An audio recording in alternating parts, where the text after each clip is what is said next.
diha makita na to.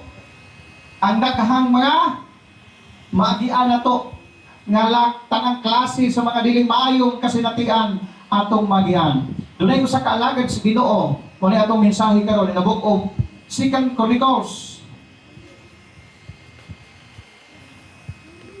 chapter 14 verse 2. Usa ni kahari dihas Ginoo sa daang tugon. Ingon dinhi sa 2 Chronicles chapter 14 verse 2. Sa uno ko nato manahon. Okay. Namatay si Abias. Gilubong siya sa lubnganon sa mga hari dito sa siyudad ni David. Mipuli kaniya paghari, mao ang iyang anak nga si Asa. Asa. Sa una kong panahon,